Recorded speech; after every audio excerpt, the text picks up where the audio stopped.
Inauguration of the 10th National Assembly is fast approaching. Consequently, words as consultations, consensus, endorsement, and even more now form top lexis at gatherings of lawmakers. This is so that politicking for who becomes President of the Senate and Speaker House of Representatives assumes dimensions. Today on The Maze, we bring you latest of such scenes of lawmakers both at the Senate and the House. Glad you could join in. I am Rosemary Kokotega. Here is today's program in brief. New twists in leadership tussle for 10th Assembly. Fallout of 4th session of Minority Caucus, the greater majority. Senate calls for increased security presence on plateau communities. Passage of over 575 billion naira budget of the Federal Capital Territory for the 2023 financial year by the House. Passage of Constitution Alteration Bill number 58 and number 46 at the House. And infrastructural concerns at some airports as noticed by House Committee on Aviation. If you can, stay with us. You get the beat-by-beat details of the package. It is The Maze on ASO Television. We are live on DSTV channel 392, Star Times TV channel 127, Free TV channel 507, and on the UHF band on channel 38.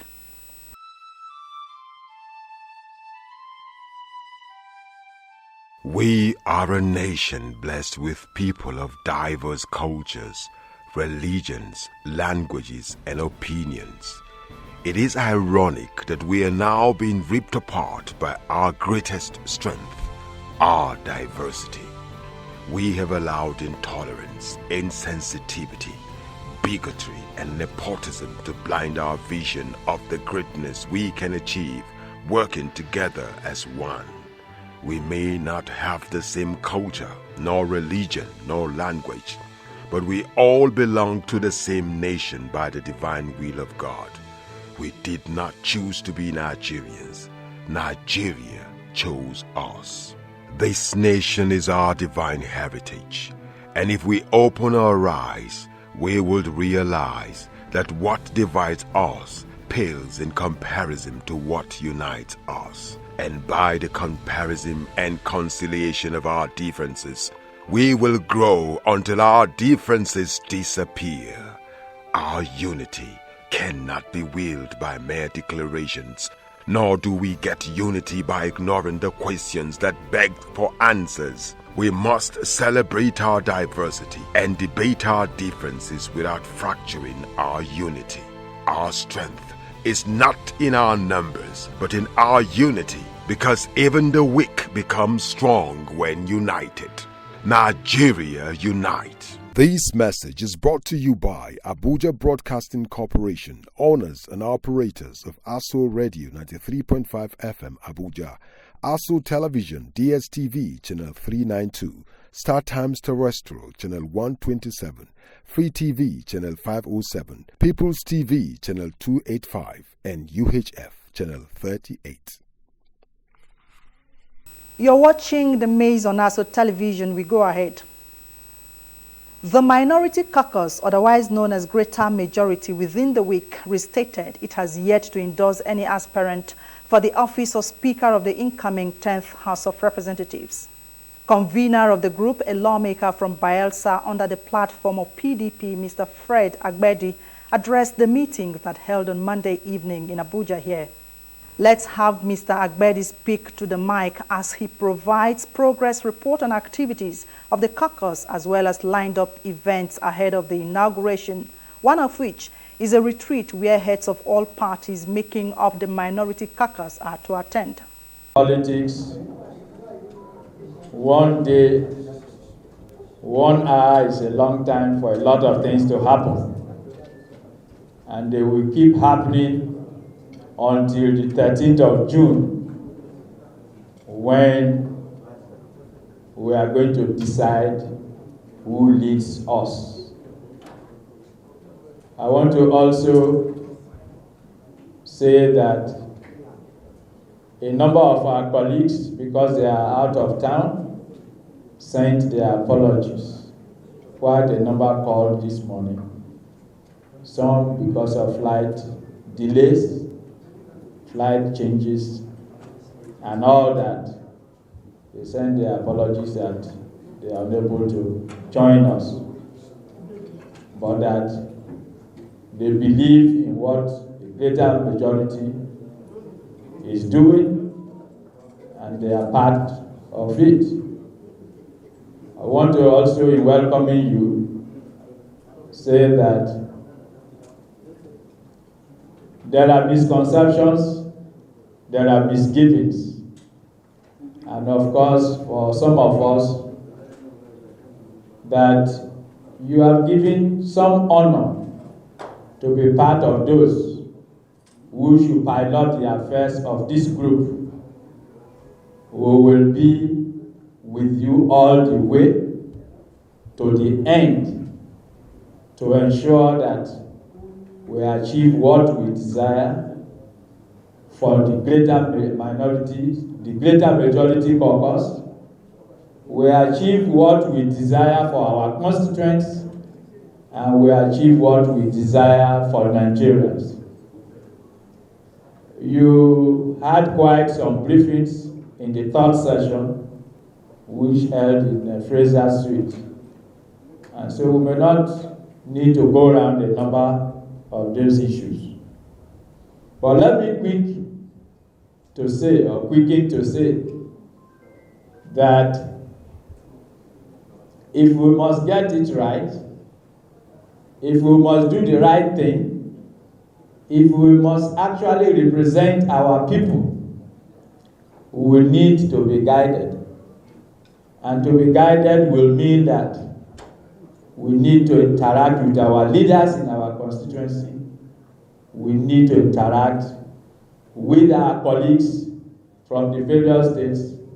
We need to interact with our party stakeholders and all that in arriving at a decision that will be one for us. Please, your convener and conveners and other leaders have not, either on your behalf or with you, adopted anybody for the office of presiding officers. Please. That will only take place when that agreement is reached by all of us. That decision will be our collective decision. But I'm even saying that before we get to that decision, we are going to ensure that for example, I come from Bayelsa. I should be able to speak with my governor. I should be able to speak with my party leaders, so that whatever I'm keyed into is with the understanding that my stakeholders are on the same page with me. And that is what, for some of us, we expect of all of us to do, so that we don't ambush Mr. A or ambush Mrs. B or ambush Miss C.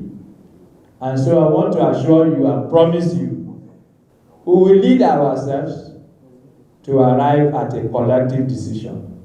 And in doing that, we have also resolved that we should have state coordinators who are also going to meet at their different state levels. We eventually also have zonal coordinators who will also meet at the zonal levels with the various states in collating what decisions that we are going to finally come out with after due consultations. And that is why we have invited all of us for this meeting, this interaction, so that we all know who and who will coordinate our state, and then also who and who will coordinate our zones, so that we leave the responsibility back to you, interact, consult, and then we meet again and know the direction to go. In addition, we are also going to have a retreat. Of course, about today, we would have proceeded for the retreat, if not for some slight changes. But tentatively, we are looking at the end of the month to the first 1-2 days that will be confirmed by stakeholders. We have spoken to the PDP leadership, we have spoken to the Labour leadership, we have spoken to the NNPP leadership, and they are all aware that we intend to have a retreat, and they are pledged that they would love to be part of it, to speak to us. And in doing that, or maybe let me be specific, we have visited the PDP Acting National Chairman and Working Committee. We have visited the presidential candidate of the Labour Party and some of his officers of the party. We have also visited the NNPP presidential candidate, and we narrated our way forward, and they promised to make time available once the dates are confirmed to be with us. So I want to urge you, in the next few days, the dates will be announced, and if possible, I'm sure that names will be collated, particularly for those of us who will have the time and the chance to go. To please make your name available or have your ticket. It is going to hold in Uyo. The venue has not changed. It's only the time that has slightly adjusted because of the inauguration of the new governors and the president that is coming on the 29th of May. So slight adjustments have been made. And in all the interactions we made, our leaders have authoritatively told us that they have not given mandate to their members-elect to identify either with Mr. A or Mr. B. The only mandate and directive they gave to their people is to network, is to interact, and then ensure that they collate what is going on and give them the feedback, and at the appropriate time, decisions will be reached and directives will be given, alliances will be formed, and then as minorities, we will be told, or there will be some kind of agreement as to which direction to go. So as I stand here, I don't have any mandate from my party or my governor as to what to do. But interestingly, all our leaders are excited and happy that we have been able to mobilize ourselves together. We have been meeting, we have been networking, and then we are able to show that we are a strong minority group that is ready to stand up to the expectations of the 10th House of Representatives. We are ready to deepen democracy. We are ready to stand up for the people of our constituency, and particularly for the teeming Nigerians that are suffering. And that if we are unable to do anything to alleviate their plight, then we could also be regarded as people who may fail Nigeria in the 10th Assembly. And so we are challenged by our leaders to stand up to our billings and to our task. And I believe that not only the convener and conveners will be able to carry this responsibility alone, but that we need to reduce responsibility to state caucuses and have state coordinators who are going to interact at the state level, and then report back. And then with that, we can collectively also meet with our parties and stakeholders at the national level and ensure that we take a decision that none of us will be left behind. Let's also have the official inauguration of zonal and state coordinators put together to facilitate consultations towards achievement of the caucus's agenda. And so on behalf of the conveners, I hereby inaugurate you to serve as state coordinators for the greater majority caucuses. Once again, I wish you all the best. I pray that God will strengthen you to work with your colleagues and arrive at the right decision that is going to make us, those who made it possible for the 10th Assembly presiding officers to be elected into office. Congratulations, and God bless you all. Congratulations.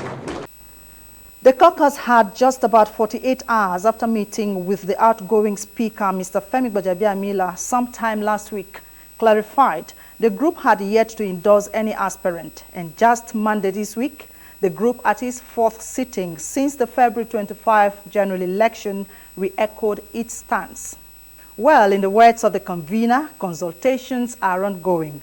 One thing that is certain here is that all unclear sins pertaining leadership of the 10th Assembly would have to be cleared before the voting day in June. Fingers crossed. From the Senate, one top matter on the floor was a call by President of the Senate, Ahmed Lawan, for an increased security presence in troubled communities of Plateau State to forestall further infiltration and attacks. The Senate President's call followed a point of order raised by the senator representing some of the affected communities in Plateau's Southern Senatorial District, Senator Nora Ladi Dadut, at plenary. This subject is not open to debate, but let me reiterate that there is need for our security agencies to continue to provide security to improve the situation across the country. And this particular incident that happened in the Mangu local government of Plateau State, part of our senatorial district, is a very sad development, and we hope that there will be no recurrence. And of course, there should be an improvement in the security immediately to make sure that there is no infiltration by those people or their agents into the communities. And of course, we expect that the Ministry of Humanitarian Affairs, through NEMA, will provide some relief to those that are displaced or those that have been wounded. Senator Nora had earlier in the motion narrated the ordeal of all affected communities and dwellers. Let's have the senator present her motion. I want to present the current situation in Mangu local government of Plateau State. And in this case, under my personal explanation, the Senate notes with deep concern the horrendous attack on several communities in Mangu local government of Plateau State on Saturday, the 20th of May, 2023. These communities that were attacked include Alohom, Kantoma, Sabongeri, Fungzai, Murish, Kombun, Panyam, Kwakas, Washmar, Pushit, Larkas, Juakchan, and others, with over 200 persons killed and more than 1,000 houses razed. The Senate further notes that the attack has led to displacement of thousands of people who are now housed in IDP camps without shelter or much care and livelihood. It is therefore concerned that the attackers came on these communities over 20 bikes in doubles with assault rifles, killing everyone at sight, including pregnant women. Mr. President, some of us have witnessed this on the television, how people have been left on their own, roaming about, and also running for their lives. The lawmaker prayed the Senate to condemn the killings and mandate the National Emergency Management Agency, NEMA, to be responsive and move relief materials to the affected people living in camps. The Senate also, during the plenary, received a communication from President Muhammadu Buhari requesting approval of over 16 billion naira for the government of Borno State to cover for execution of federal road by the state government. Dear Distinguished Senate President, request for resolutions of the National Assembly for the reimbursement of the sum of 16,772,486,002 naira 19 kobo to Borno State government through the issuance of promissory notes in respect of federal road projects executed by the state. The Distinguished Senate President may wish to be informed that the Federal Executive Council, FEC, at its meeting of May 3rd, 2023, approved the reimbursement of the sum of 16,772,486,002 naira 19 kobo to the Borno State government through the issuance of promissory notes in respect of federal road projects executed by the state. The extract from the conclusion of the meeting of FEC referenced EC 14-2023-6 and the committee's report to FEC is attached as Appendix 1. The Distinguished Senate President may wish to note that the FEC had earlier approved the reimbursement of the sum of 3,084,769,393 naira 63 kobo to Borno State as its meeting of February 1st, 2023, along with the approval of the sum of 6,601,769,470 naira 99 kobo for reimbursement to Plateau State Government. My request for the resolution of National Assembly for the issuance of promissory notes to the two states has already been forwarded to the National Assembly. The Distinguished Senate President may wish to note that this approval by FEC for the reimbursement of the additional sum of 16,772,486,002 naira 19 kobo to Borno State government was based on an appeal by the state and my directive to the Federal Ministry of Works and Housing to ensure that sufficient funds are provided for the completion of Dambua-Chibok Road based on the current cost of completion of the project. The FEC approval was also subsequent to the recommendation of a cabinet committee which reviewed documents submitted by the state and carried out physical inspections and verification of the projects executed by the state government. In view of the foregoing, I wish to request the Senate to kindly consider and approve through its resolution the reimbursement of the sum of 16,772,486,002 naira 19 kobo through the issuance of promissory notes to Borno State government in respect of the road projects executed by the state on behalf of the federal government. The Honorable Minister of Works and Housing would provide any additional information that may be required by National Assembly for the consideration of this request. While looking forward to the expeditious consideration and approval of the Senate, please accept the Distinguished Senate President the assurances of my highest regards. Yours sincerely, Muhammadu Buhari. For information's sake, there has been similar approval by the Red Chamber earlier in the year. Back to the Green Chamber.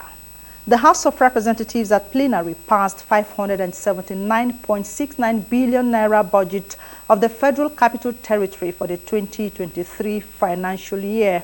This followed the third reading of corresponding bill with its title.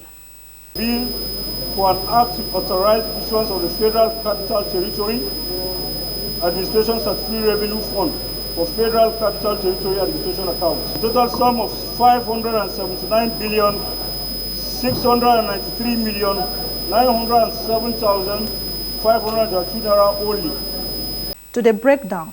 The sum of 78 billion is only for the personnel cost, and the sum of 122,513,919,180 only is for the overhead cost, while the balance of 379,044,284,822 naira only is for the capital project for the service of the Federal Capital Territory of Abuja for the financial year commencing from the 1st January ending 31st December. Mr. Speaker, honorable colleagues, I so move. Presented by the Chairman, FCT, Honorable Garba, be considered. Please say aye. Those against, please say nay. Work must continue. The ayes have it. The House, in the same vein, approved the total sum of 876 billion naira budget for Niger Delta Development Commission (NDDC) for the 2023 financial year. Implementation of the capital aspect of the 2022 budget and the supplementary appropriation for the preceding financial year was also extended by the House alongside approval of the 819.54 billion naira supplementary budget sent by President Muhammadu Buhari. The House also within this week, towing the path the Senate tread last week, passed into law the Constitutional Alteration Bill number 58, proposing independent candidacy for Nigerian elections. This is alongside a bill seeking to include the presiding officers of the National Assembly as members of the National Security Council, NSC. This particular bill will essentially alter the third schedule of the Principal Act to insert paragraph BB and BA into the Constitution of the Federal Republic of Nigeria 1999 Fifth Alteration Bill number 46 to admit the President of the Senate and Speaker of the House of Representatives. The House, in passing the bill, directed the clerk to the National Assembly to transmit the bills to President Muhammadu Buhari for his assent. The lawmakers' resolution was sequel to the adoption of a motion sponsored by Deputy Speaker Mr. Idris Wase, Minority Leader Mr. Ndudi Elumelu, and 77 other lawmakers. The House records that on Wednesday, May 3rd, 2023, the clerk of the National Assembly was directed to transmit the Constitution of 1999 Fifth Alteration Bill number 47 that has made the requirement of Section 9(2) of the Constitution to the President for assent. Also records that the House of Assembly, Gombe, Jigawa, Kebbi, Kwara, Plateau, Taraba states were yet to forward their resolutions, were urged to do so in compliance with constitutional obligation. Aware that the Gombe State House of Assembly has accordingly forwarded its resolution. Convinced that the approval of the Gombe State House of Assembly, the Constitution 1999 Fifth Alteration Bill number 46, membership of National Security Council to include presiding officers of the National Assembly 2023 and 58 independent candidature 2023 had made the provision of Section 9, subsection 2 of the Constitution for passage. Mr. Speaker, respected colleagues, I so move. On the last edition of the program, we featured a similar proceeding from the floor of the Senate. Now, issues surrounding epileptic power supply in the country was part of considerations at the House within the week. Lawmakers called on the federal government through the Ministry of Power and Transition Company of Nigeria, TCN, to penalize the erring discos for failure to remit payment by either freezing their bank accounts or reprimand rather than suffering the masses that have been diligently paying for their power supply. This followed the adoption of a motion on matters of urgent public importance on the subject, as moved by Mr. Uyimen Idemi during plenary. The House worried about the frequency and incessant interruption of power supply across the nation in the past weeks, which has been on the increase, thus disrupting businesses and lives of Nigerians who are equally burdened with several tariff increments. Aware that recently and in the news that the federal government, through the Transmission Company of Nigeria and the market operator, have begun disconnecting electricity distribution companies, DISCOs, that are not complying with operation codes and guidelines. Cognizant that the market operator, a division of the Transmission Company of Nigeria, has reportedly saved some of the DISCOs notices of disconnection from the national grid due to their inability and failure to comply with operation ethics. Unfortunately, it was gathered that virtually all the distribution company of Nigeria are defaulting in one area or the other to the detriment of the consumers, ranging from non-compliance to the market rules with respect to payment of their outstanding invoices, posting of adequate bank guarantees, and forwarding of their active power purchase agreements, as the case may be, to the MO/TCN for failure to make remittances of ancillary services bills.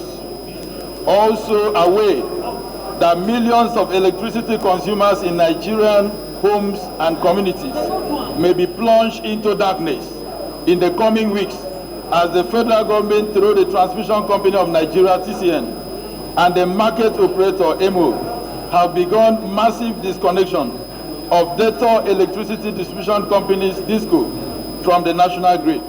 Unfortunately, the news is already generating unpalatable outbursts as over 20,000 members of the Aba Landlord Protection and Development Association and other communities have threatened to mobilize and occupy streets if the Transmission Company of Nigeria, TCN, fails to rescind their decision.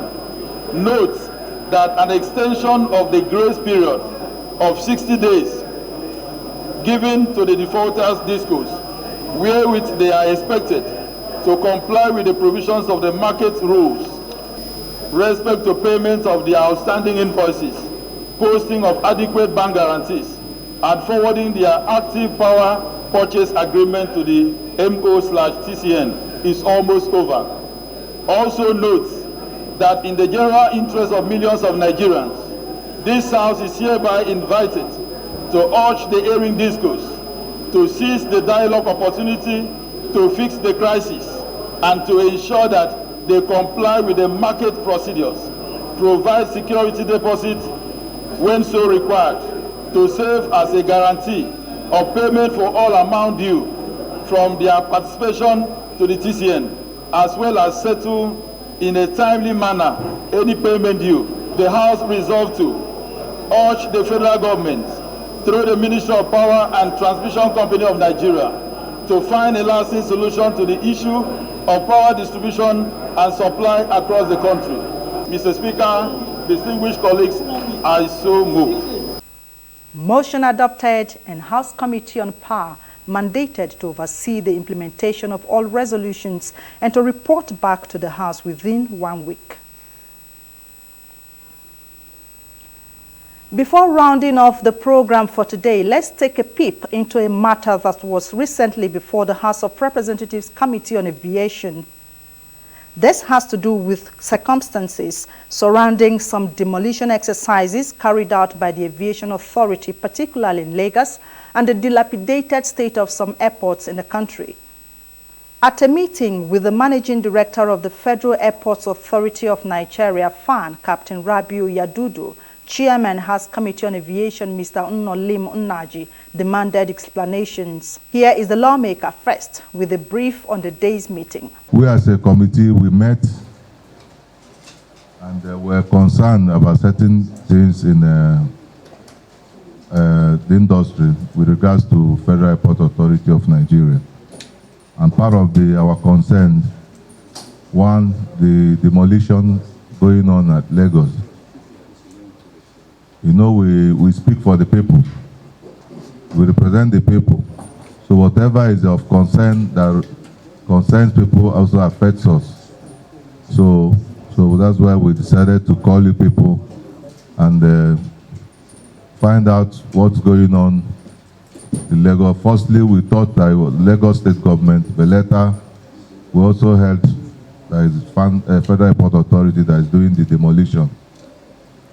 We are not against any exercise, but we really want to know what is going on there, and we'll find out, we can ask one or two questions. Secondly, we're also concerned about our airports. For over a long period of time, we have seen that the escalators, the lifts are not functioning. The air condition system, sometimes leakages, so many leakages, and the scanners. So this is the only place that we need to find out why our airports why are they not functioning well. You know, if it's other countries, they may decide to close down the terminal buildings because of the condition of the terminal buildings.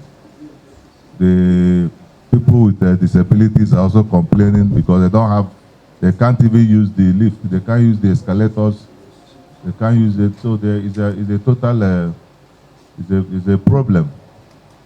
So we want to hear from the MD and his team why these two things, but to start with the first one. Well, the House Committee chairman, while taking a stand on the demolition done by the Aviation Authority in Lagos, exposed other issues bordering on property sale.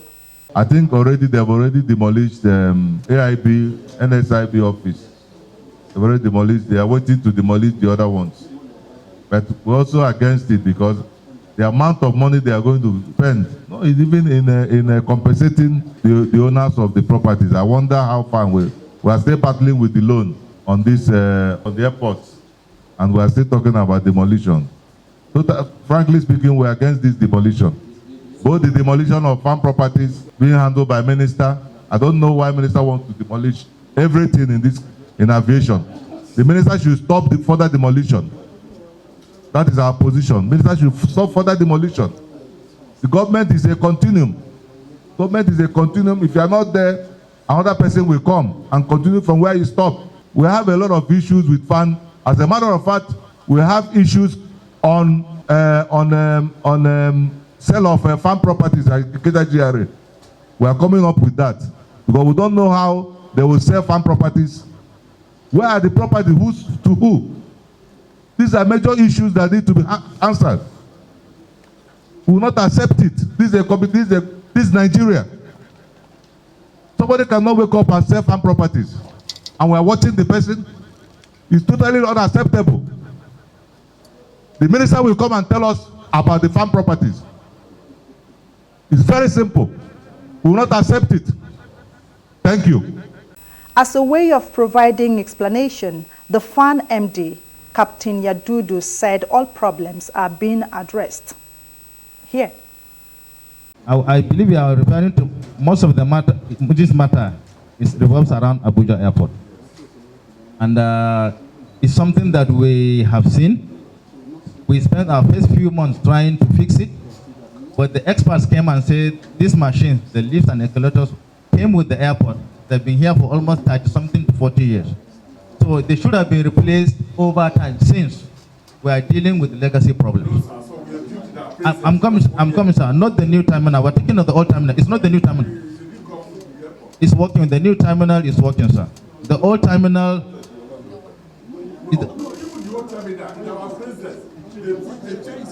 I'm coming to report, sir. On the escalators and lifts, they came with the airport. We have a report from the people that have been maintaining this, and they recommended we can only replace. We started the process of replacing, and it took us a lot of time because it's government due process and funding and budgeting. And as of now, there's already a contract out to replace all the escalators and lifts in Abuja Airport. It is being processed, but we are battling with the existing one pending when the new product arrives. But like I said, it's a legacy problem, 38 years, no replacement. Now the procurement has been done. So as we are waiting for the arrival of the new supply, we are still battling to fix it. But the very clear is beyond repair, but the existing company is handling it. That is on that. On the air conditioning system, it's also part of the legacy issues we have in Lagos. Also from 1978, no replacement or overhaul.